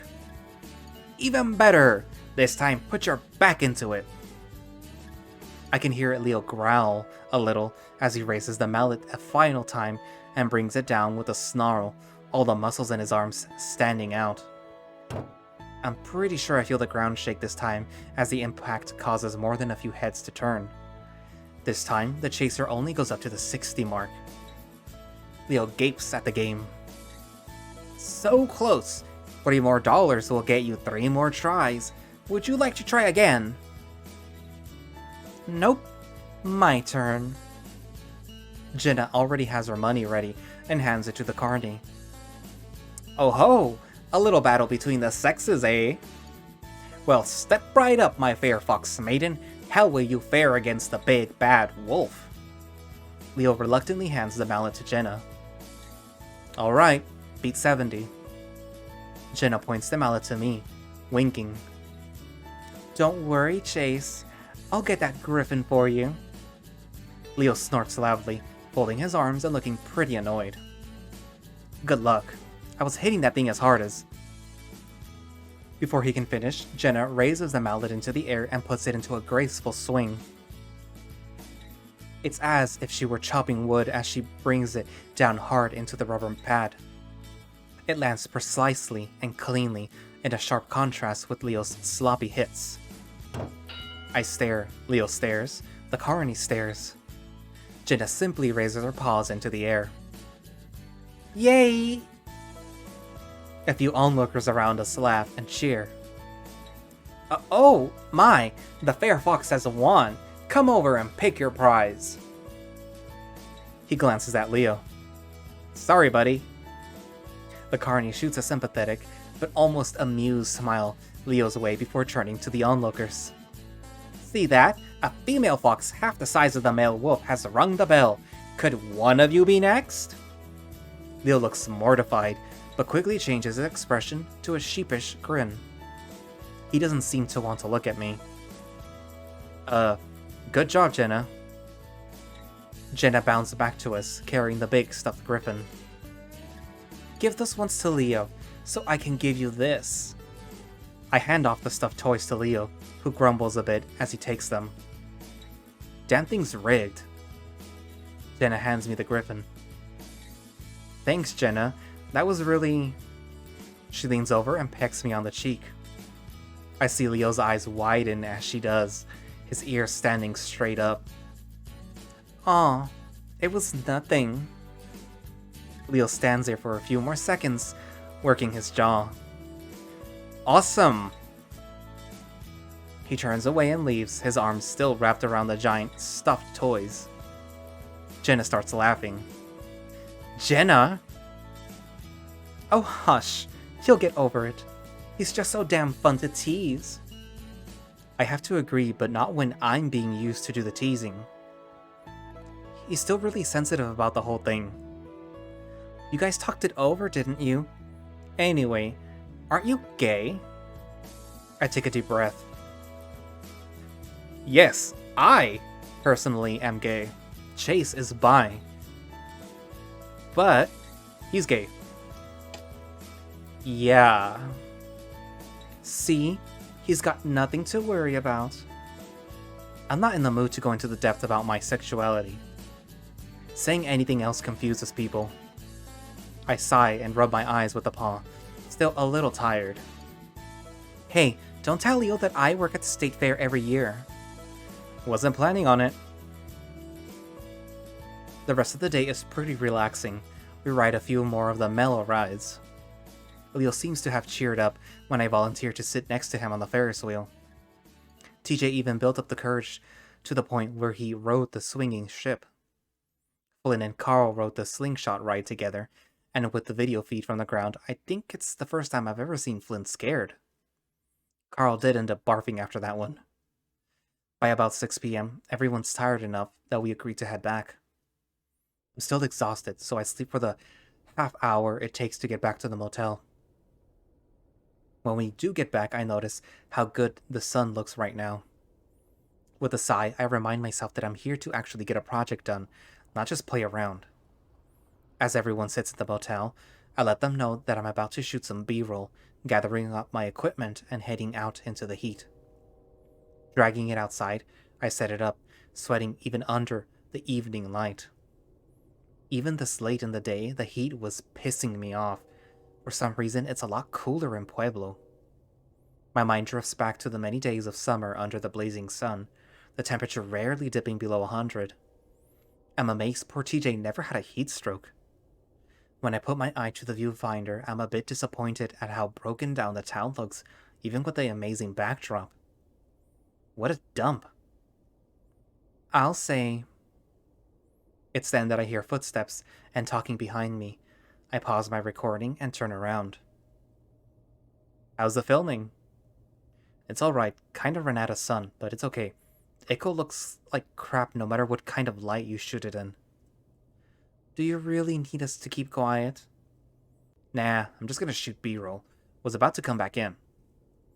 Let's stay out here for a minute. Carl and Flynn are getting a little loud. Besides, I want to talk to you two. He wraps an arm around Jenna and reaches out the other one to pull me in so that we're both flanking him. I feel my shoulders press into the warm bulk of his sides and chest. He'd always been taller than me, and my eyes barely came up to his chin, but now it seems like he was almost twice as wide. He definitely put on more muscle since I last saw him. While he was always pretty muscular, he'd always been more on the lean side. Now his chest and biceps pulled his shirt tight.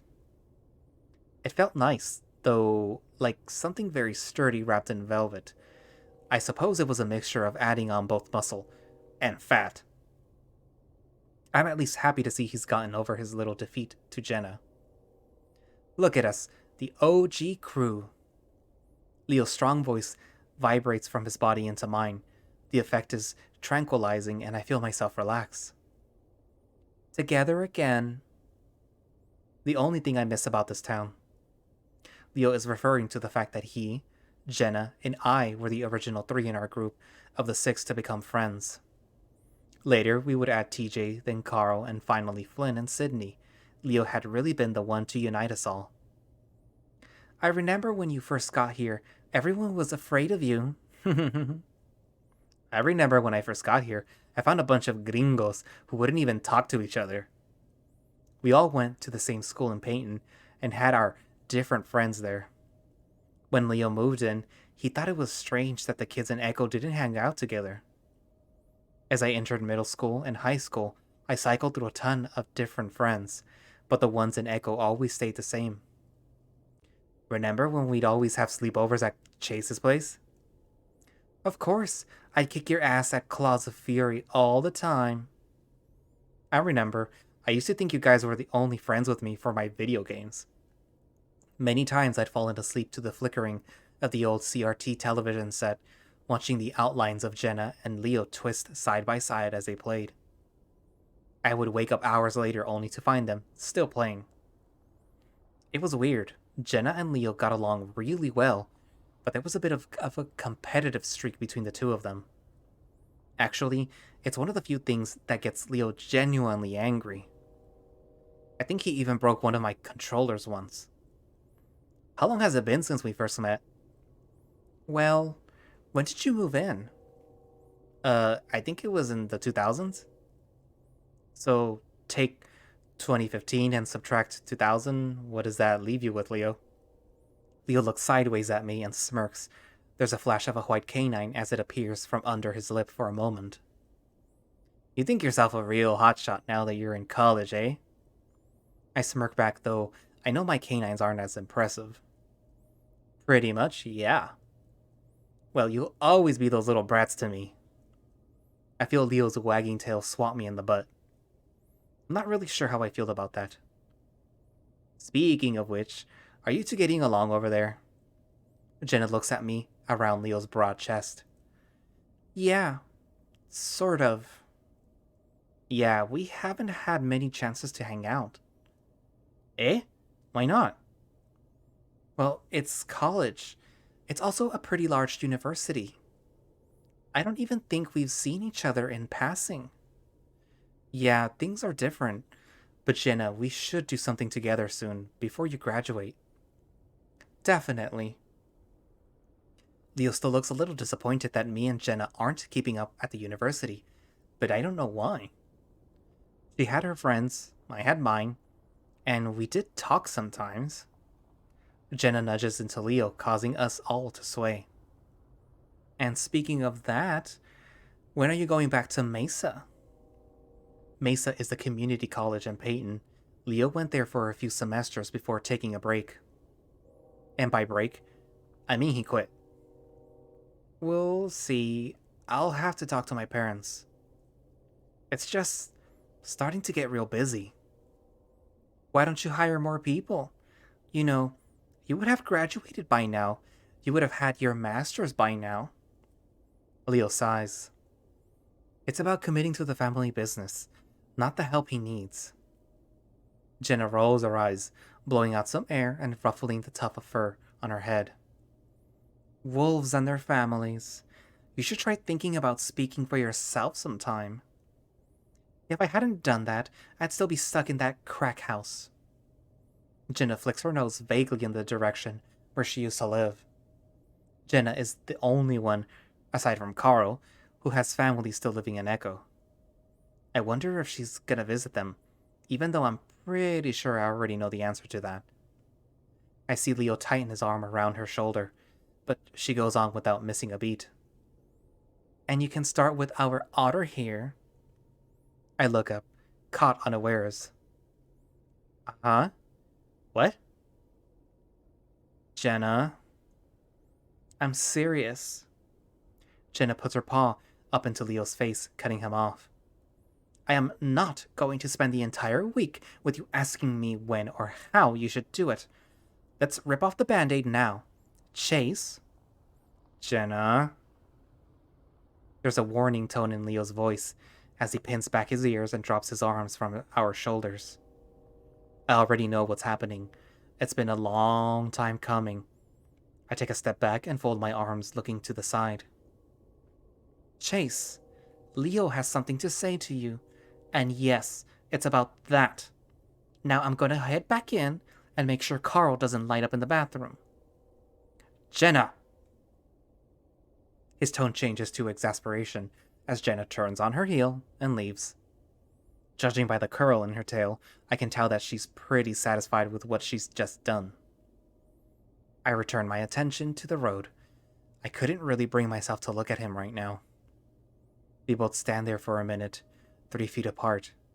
I hear Leo scuff the ground with his foot, then sniff as dust rises up from the ground. I hear him draw breath a few times, as if he's going to say something, but ends up blowing it out with a sigh. We were never good at this, probably why it ended up failing like it did. Leo? Sorry, Chase. For what? Not talking to you about this when I should have. Talking to Jenna about it when I should have been talking to you. He reaches out and sets a paw on my shoulder, the silver anchor on his wrist glinting just a bit in the fading light. He's smiling at me, but I grit my teeth. Why are you still wearing that? His eyes flick from the bracelet, then back to my face, expression turning defensive. Why aren't you still wearing yours? Don't you remember what we said? I sigh, looking at the scattering clouds behind Leo's head. They're tinted a soft pink from the fading sun. The sunset is almost the same color as Leo's fur. Leo, we were teenagers. That's not an answer. He cuts me off and I look back at him. I told you, they weren't love bracelets. They weren't just about our relationship. They were about everything. Our friends, family, memories. Echo. I raise my voice above his, cutting him off this time. They were about Echo, Leo. We stand there for a while and Leo's looking closely at me, expectantly, his ears tipped forward. His eyes pierce me like amber shards. It was always hard to look at him in the eye during our arguments.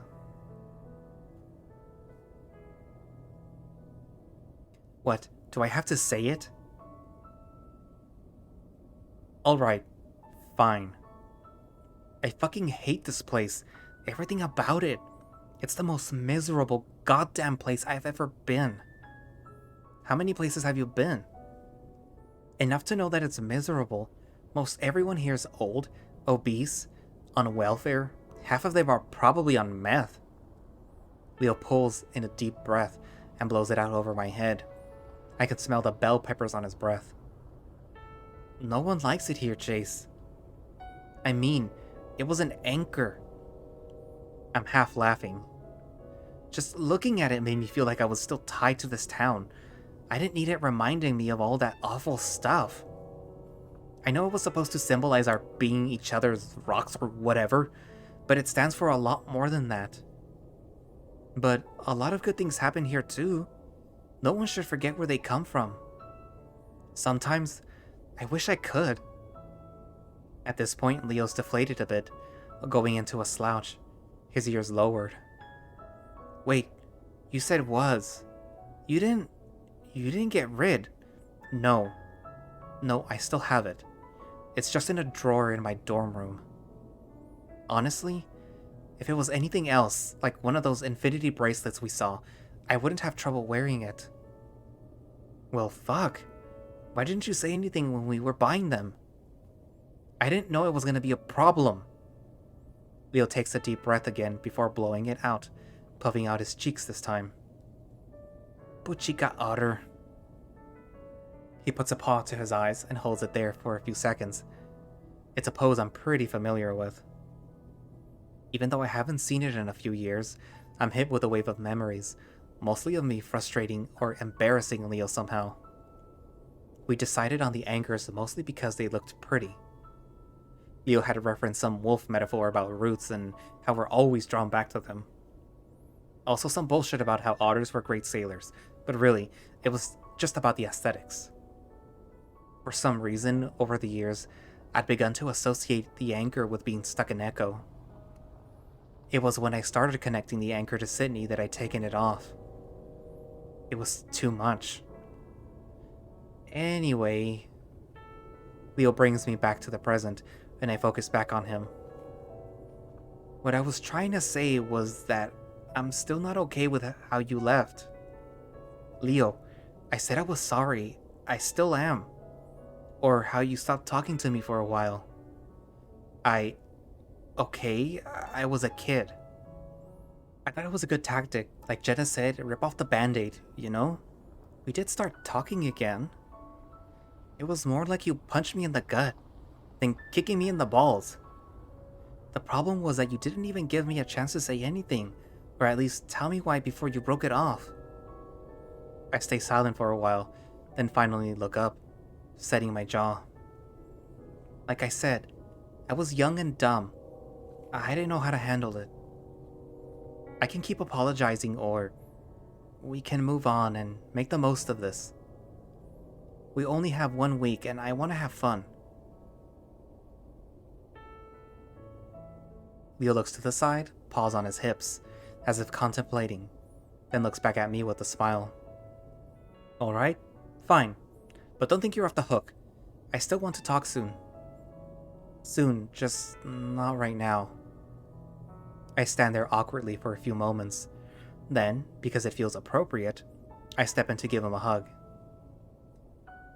He takes it willingly, and he's warm and strong. For a moment, I wonder why the hell I dumped this guy. Just then, someone lays on the horn as they drive past us, pulling me out of my reverie. Bags! I lean back so that I can watch the car speeding down the empty road. Leo keeps holding me, though, and he just chuckles. Echo hasn't changed much, has it? Nope, it hasn't. As we're saying our goodbyes, I remind Leo about the shots I need of the lake. He says he'll talk with the other two about it after they leave. We all say our goodbyes before Leo, Carl, and Flynn take off. TJ takes his usual hour getting ready for bed, while Jenna does some schoolwork. By the time I'm finished brushing my teeth, I'm grateful to see them both in bed. I get under the covers next to TJ and lay there for about an hour, staring at the ceiling. Slowly, I slide out from under the covers, careful not to wake up TJ. Quietly, I slip my jeans on and grab my jacket before heading out the door.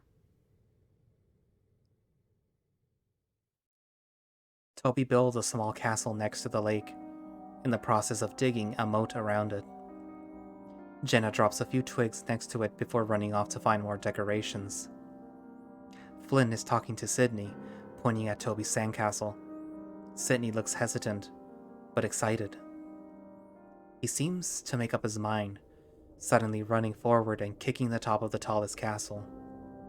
It breaks easily, with most of it flying into Toby's face.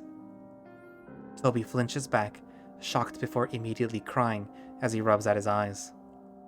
Jenna comes running from across the beach, yelling before shoving at Sydney, who's laughing. She turns to Toby, trying to help him clean his face, but the lynx pushes her away before running towards the trail back to Echo.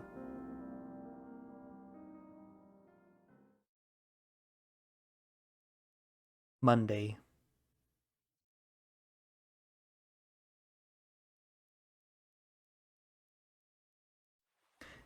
Yiya River feeds Emma Lake from the north. It's a farther drive than the lake itself, but it does have a few nice clearings along its edge. One of them has a few benches and a Rusted to Hell public grill that I'm sure no one has used in decades. This is the place that we used to go. As we're unloading Leo's van, I decide to get the B-roll of the lake right away. It won't have much of a presence over the packet, so I think I'm just going to narrate over it. The actual lake is only a few minutes walk from here. It's a bit difficult navigating around the sagebrush, and I know I'm going to have to check for ticks later. By the time I reach the lake, my friends are pretty far behind me, hidden behind a few bends and hills. I'm getting uncomfortable with the idea of me holding this camera while I navigate this terrain. It probably would have been better if Leo had just parked the car next to the reservoir while I got out to film, but I guess even that still wasn't okay. There's a large square of paved ground next to the parking lot now, several benches and a row of brand new grills. Several lamps have been erected around the area, too. Leo was right about the town trying to turn the reservoir into a recreational spot. I can actually see a few jet boats skimming through the water, leaving long trails of white behind them. There's even what looks like a feline of some sorts in the shallows. It would explain why the motel is still in business. Like Emma, it's fairly small, only about 12 miles long and 5 wide. I look around before climbing to the top of a nearby hill and get my shots. Even with a few people there, it's still pretty quiet, aside from the train horns, and it's kind of eerie. I wrap up and start to quickly make my way back. It's hard to explain why I'm getting freaked out in broad daylight with people around. Either it's because of what happened all those years ago, or I'm just psyching myself out. I'm glad to hear my friends' voices again as I get closer. Then again, it sounds like they're fighting. Been acting like a dick all day. Be glad I'm here at all. Apparently, it would have been better if you hadn't. Maybe I should just fucking leave then. It sounds a lot more serious than our usual squabbles, so I quicken my pace. They seem to quiet down a bit once they see me coming. TJ's off to the side, looking out over the river, occasionally throwing a rock into it. Carl sits in a lawn chair, one of 6 that have been set out in a semicircle. He has his chin on a fist as he lazily stares at me. Jenna and Leo both stand next to each other, looking at Flynn, who's got his back turned, rummaging through the cooler. Hey, what's wrong? Leo sighs. Nothing. You got your film? Yeah, I got it. The silence is still awkward, and I have no idea what the hell to do with myself. I finally realize that I'm still holding the camera and decide to put that away. Hey, I'm gonna go for a quick swim. Haven't been in the water in a while. When we first got there, I was completely disappointed to find that the motel didn't have its own swimming pool. Being an otter, I like to swim at least once a day, if not more. At this point, it had been 3. Flynn finally turns around, a beer in his hand as he cracks it open. It was true that he'd been acting a bit strange today. He held the entire trip up by a few hours, and when he finally showed up, his eyes were bleary, and he seemed sluggish, like he'd been up all night. When we asked if he was alright, he brushed us off. Yeah, thanks for helping set up Chase. You're about as useful as this fat ass here. He swings his paw holding the beer at Carl. Flynn? So enjoy that swim while I set everything out. Yeah, I will. Make my soda a diet while you're at it. I've had it with Flynn. He's souring the trip with his need to be an asshole. Go fuck yourself. I ignore him as I strip off my shirt and head to the riverbank. I pat TJ on the shoulder as I pass him before slipping into the water. We're currently in the middle of a drought that has lasted the past 3 years, so the water is low, only about 10 feet at its deepest. It's enough though, and God, it feels good. It's spring, so the water is pretty cool. I swim back and forth a few times before finally diving in. Eventually, I settle on drifting to the bottom, laying and gripping onto the rocky floor as I stare up at the shimmering light above me. I feel the gentle current run over my body. It's nice to be away from all that tension above me. I feel isolated, alone, and for now, that feels good. Only I could really come down this deep, the others not being able to hold their breath for as long, or being too little. I remember when we were younger, I would give the others rides along the lake, able to swim for nearly half a mile and back. Even Flynn, the asshole, had done it a few times. It was one skill I had that I was proud of, even if it was inherent to my species. It still made me somehow useful, or at least different from everyone else in a good way. I had always felt like the odd one out in the group, as strange as it sounds. Where everyone else had a strong, distinct personality, I was just average. Sometimes I wonder if they were really just friends with me because we all had to be when we were younger. This whole trip kind of forced me to think back on all the memories I had of this place and my friends. They were always doing the cool things, being different, while I just sort of blended into the background. Even when I wanted to do something, to stand out somehow, that's what I'm trying to do here, I guess. It's been about 7 minutes, and I only know that because that's about as long as I can hold my breath. I decided I should go back up and help out, so I slowly let myself float back up towards the surface, trying to stay in the same spot. When I surface, it's pretty quiet. For a second, I wonder if everyone is just gone. Of course, that's ridiculous, and as I come over to the embankment, everyone's there. Predictably, Flynn didn't get my food out, so I go to the cooler and grab my sandwich and soda before sitting in an empty chair next to Leo. Apparently, it was a good idea to bring lawn chairs, considering the tables looked like they were covered in years' worth of bird shit. How was the swim? He's not in his usual grumpy but good-natured mood. He's genuinely unhappy. What the hell was his deal? Amazing. I'm going to have to come back here again sometime during the week. You lizard people don't understand. You hardly even need water. It always scares the hell out of me when you're down there that long. I'm built for it. Remember when you'd give us rides? That was fun. Remember when you'd always scream like a little girl when Chase would go out too far out? Oh wow, I remember that now. Hey, I've never really liked water.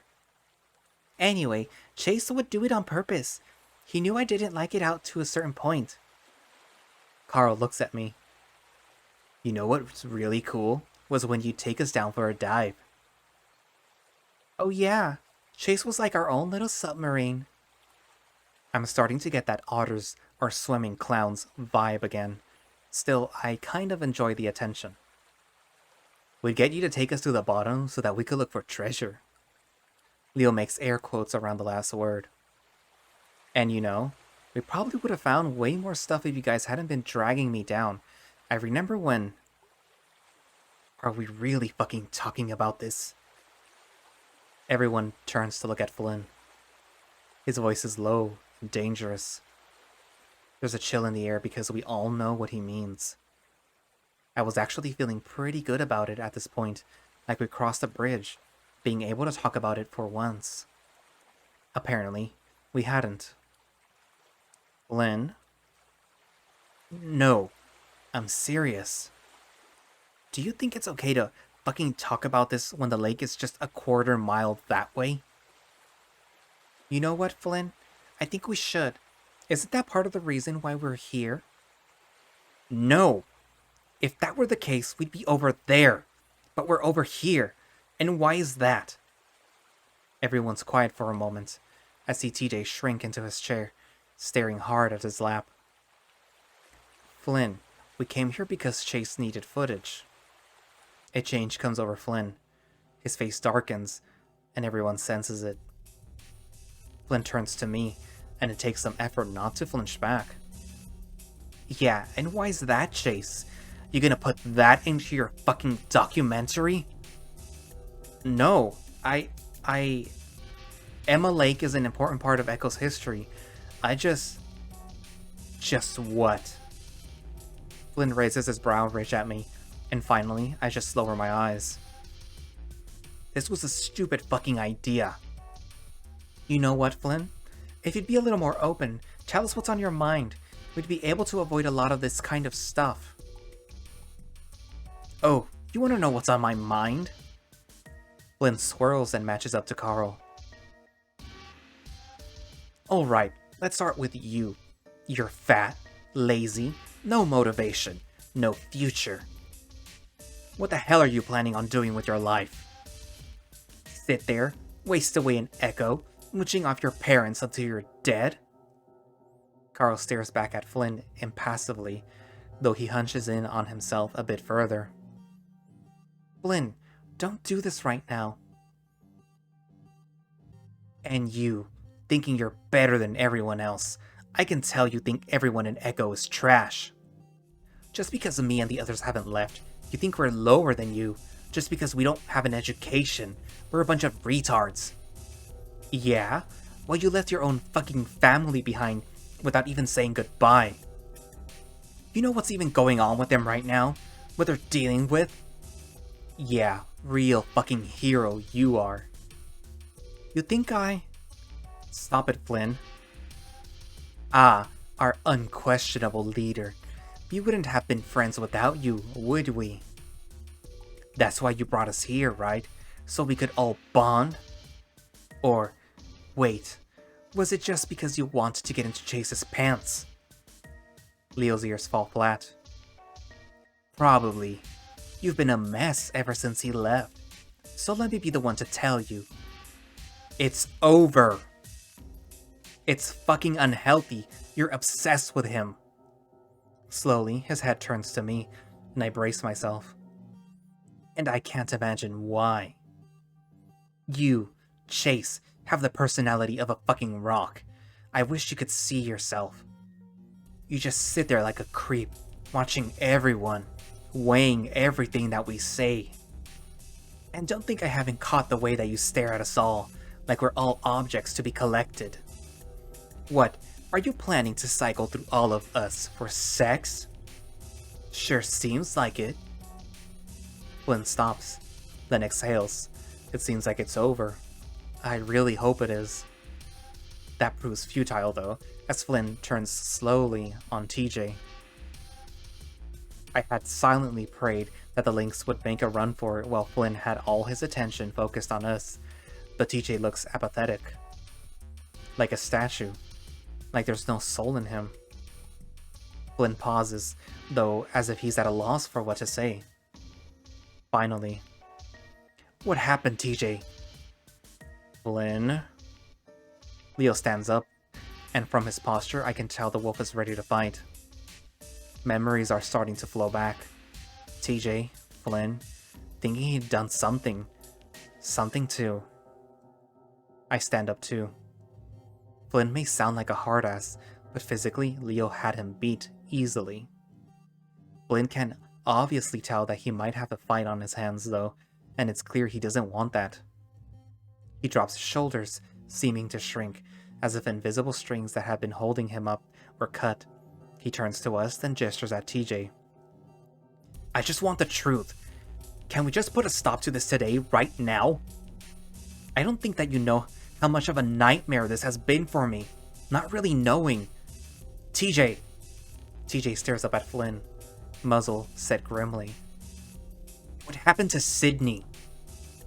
It's dead quiet. TJ stares at his lamp, not moving. Come on, let's... Flynn holds up his hand towards me, still staring at TJ. Slowly, TJ looks up, his face still stoic, still made of stone. I already told you what happened. Bullshit! Flynn steps forward, but Leo there grabs the back of Flynn's shirt and swings him around. I dodge out of the way as Flynn is flung back to land on his ass, kicking up a big cloud of dust. Shit! Flynn, I swear to God, if you start a fight here, I'll drop your stupid ass. Everyone except TJ is standing now, staring at Flynn. Flynn sits there, glaring up at Leo, obviously weighing his chances. He seems to come up short though, as he spits to the side and stands up, brushing off his pants as he turns away. You're all okay with not knowing? Fuck all of you! He turns back around, hands in his pockets, a bitter look on his face. This whole thing was stupid, Leo. We're not even friends anymore. Flynn scuffs the ground before turning and walking towards a trail that goes back to Echo. God damn it, Flynn! Fuck off! Flynn keeps walking, and it's pretty clear that he isn't coming back. I raise a paw and rub it over my eyes. What was he doing? He's a passionate guy that will sometimes just explode with all his insecurities before running away and hiding for a few days. He's skewered us all like that before. That was classic Flynn. But he was especially mean. Dark. And that part with TJ? I vaguely remember Flynn having some sort of suspicion, but that had been a long time ago. Had he been sitting on that this whole time? I look to the left and see that TJ's gone. Carl's sitting down, but now it looks like he's pulling out his joint. Leo's walking off down another trail, cursing while Jenna follows him. I stand there, next to my chair, undecided. And that's where this episode ends. Finally. Okay, so from here, I will continue with Carl, and then afterwards it will be Leo, and then afterwards it will be TJ, then Flynn, and then finally Jenna. For those who haven't already gone through this. And the only other two routes that I will do will be Carl and Leo. And as you can see, there are some new stuff that wasn't there when I originally did this. For Carl, you will see some updated background stuff, and the sprites for Raven will actually be different. So you'll still see classic Raven, but you'll also see, you know, Raven doing other stuff, I guess. And also for Kudzu in Leo's route. And there's also a new CG for Leo's route too. So you guys will eventually see all this when I get to it. So until then, I will see you guys later. And also there will be links down in the description if you want to play Echo yourself. And if you want to support the Echo project, there will also be a link down in the description. So anyways, I will see you guys later. Bye-bye.